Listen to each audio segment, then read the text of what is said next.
It feels like you're taking 2 steps forward and 4 steps back when it comes to your personal growth, when it comes to glowing up to be the best version of you, then be sure to listen to this so you can have tips for how to make your glow up sustainable and lasting. Thanks for tuning in. So excited. Buckle up. Let's go. Welcome to Align Your Day. My name is Jenna Thanopoulos. I'm your certified life coach.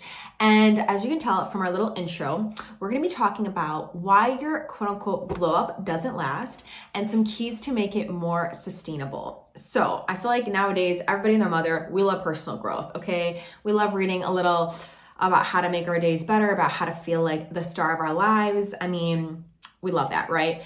But how do you get out of the rat race of always going to that new personal growth book, reading the next thing, and not really feeling like there's sustainable change happening, right? I don't want there to be like, there's no point in like reading one book and then reading another book, and feeling like things haven't changed or you haven't shifted your life in some way that's actually sustainable. Because then you're just getting caught in another rat race, and who likes a rat race? We're not rats. We are gems, okay? We are freaking gems. And I'm sorry, did I make it clear? But we are gems. We are meant to have a good time, and we're not meant to be on these little hamster wheels 24/7, right? So let's be evolving humans that can make change more sustainable rather than feeling like we're always chasing that next thing and not quite getting there, or sticking to one habit for a little bit and then falling back and not making it lasting. So some keys for you on this. The first key is really putting yourself in a position of self-judgment, because you're expecting your energy levels as a woman to stay consistent and be the same each day. So this can put you at, not feeling like your glow up is lasting, because you might be feeling really great and really motivated and really energized because you might be in your follicular and ovulatory phase of your menstrual cycle. So one key for you to note is understand your menstrual cycle, understand your different energy levels throughout your cycle, because then you'll start to be able to plan according to your energy, rather than making all these goals for yourself and then beating yourself up because maybe 2-3 weeks out of the month you're feeling motivated, but then once that time of the month comes around, or maybe you're just feeling more tired because your energy has been caught up in social media, in personal life matters, in your relationships, you need to realize that, your energy is not this consistent bucket that's going to have the same output, the same consistent thing each day. It's just not, based on your hormonal profile, based on where you're at in your period and your cycle. You need to understand, okay, how can I start to understand my own flow more so that I don't beat myself up, because I'm expecting myself to be this robot that, manufactures the same output each day. You're a human, you're a woman. If you identify as a woman listening to this, I know most of my listeners do, you're a woman, you have hormonal changes. And so one of the keys that can make your glow up more sustainable is to understand your own energy levels, your own cycle. You can do this by, reading different books about your cycle, about, when it's best to plan for your goals, when it's best to, set up dates, set up events, set up things where you're speaking, whether that be in your workday, setting up meetings during that time, or setting up interviews, for example, when you should be setting up time to reflect and to really understand where you need to maybe shift some things that are not quote unquote working in your life, and when is best for that in your cycle. There's ways that you can start to plan according to your energy levels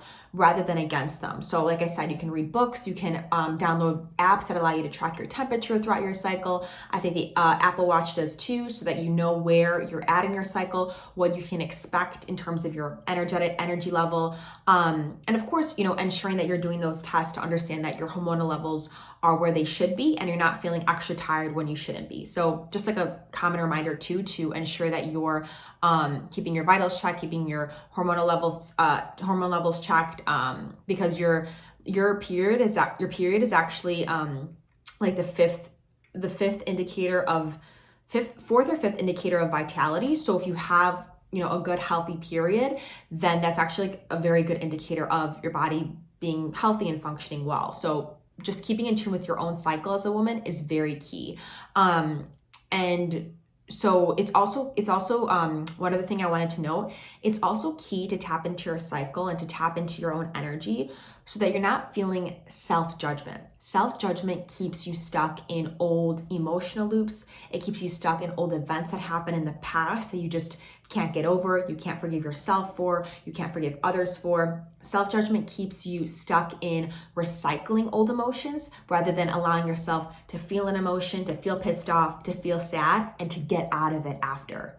Compassion is necessary for you to process things that happened in the past and move forward with a clean slate, move forward more sustainably. So it'll be easier not to have so much self-judgment when you're working with your energy rather than constantly expecting yourself each day to like have this certain amount of goals done, have the same amount of output done, and then falling into that self-judgment trap even further. So just like a little reminder for you, you can start to do things where each morning you write down a word to describe how you're feeling and start to notice throughout the months if that word is consistent, right? Maybe you do that for 3 months straight and start to notice where your energies are feeling consistent throughout the month and start to plan according to that.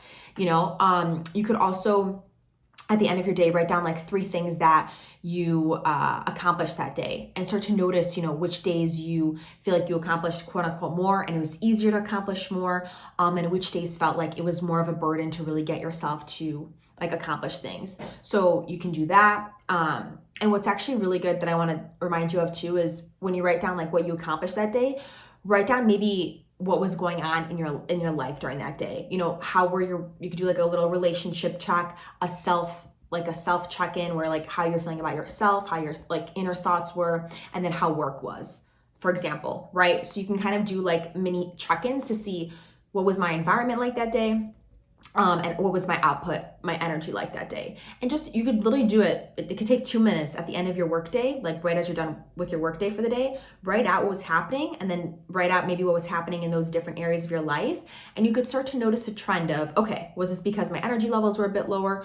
Was this because I was going through things in my personal life? It was hard to get things done. It'll allow you to have more compassion for yourself, right? Because as a woman especially, our relationships, our connection to others, our empathy, it leads us to having our energy drained in so many ways other than just like our work days. So it's just really important to have that compassion for yourself of, oh yeah, no wonder I just got these 3 things done. These other 3 things were happening in my personal life, right? And allowing yourself to have compassion, knowing that, you can plan for that in the future, or you can just at least have compassion for what happened, so you're not in self-judgment, if that makes sense. So that's something that's really key, is working with your energy cycles, whether that be learning more about your period, your cycles, the different phases and what they mean for you, tracking your energy levels, and then doing those check-ins to see, what's going on in my life and how am I showing up? And is that matching what I think is reasonable, and having that self-compassion rather than expecting the same thing.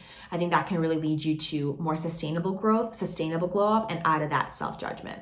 So that's really key. And the second key is basically it's just focusing on thinking positive without getting your nervous system on board. So there's so many books out there of the power of positive thinking, the power of, getting yourself to think positive and keeping your mindset just thinking about the good things in your life.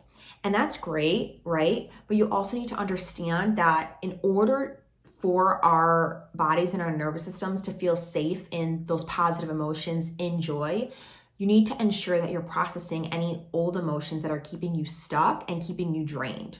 So you might have, some sadness that needs to be processed. You might have some guilt that needs to be processed in order for you to sustainably hold more joy, sustainably hold more appreciation, because then that can get you in those loops of, you have a couple days, you're feeling good, you're feeling positive, and then one little thing hits and you feel like you're back to 5 steps back, and then feeling in your old spirals, feeling in your old emotions, thinking about old events that you wish you didn't think about. It's because you didn't fully process them, and you need to allow yourself to process them so that you don't find yourself in those same loops and going backwards. So how do you process them, right? You work with someone, you can hire a therapist, you work with a coach who knows how to process emotions, that's me. Or you could just start getting curious about yourself and building that muscle of self-acknowledgement. How are you feeling today? Are you feeling, what's going on in your body? Can you do a little body scan? I have a free body scan for you. You can listen to it down below, I'll put it. Do a little body scan before your workday or after your workday, right? If something happened to your workday that made you feel angry, tell yourself, you know what, anger, I hear you, and I'm gonna let you have a voice after the work's done for the day. Maybe you do that, you set up a little feeling date at the end of your day, and you let yourself, write out, I'm pissed off because, I'm angry because, and you let that anger have a voice and move and express through you. That could be an example, right? That's a little example of building that muscle. So you really want to ensure you're working through emotions properly so that you're not feeling stuck and bogged down and just getting in the trap of thinking positive without really having sustainable change because you're not processing what needs to be processed. So just something to keep in mind for you. Another key thing that I just want to remind you of is, of course, having some sort of outside accountability or a professional helping and assist you when it comes to keeping sustainable change. And this is really key because when you invest in something, whether that be investing in that workout class that you can't skip because they're gonna pay you, they're gonna charge you a late fee, or investing in that coach because you're sick of feeling shitty and you're sick of keeping in old habits, or sick of being bogged down by work and stressors and you just can't keep up and you don't even know where to start. Put your money where your desires are. Your money is part of your energy too. Put your energy where you want to go, and that will allow that momentum to start flowing sustainably. Maybe you've read different books, maybe you've listened to different podcasts, but you really want to take the next step to having sustainable change.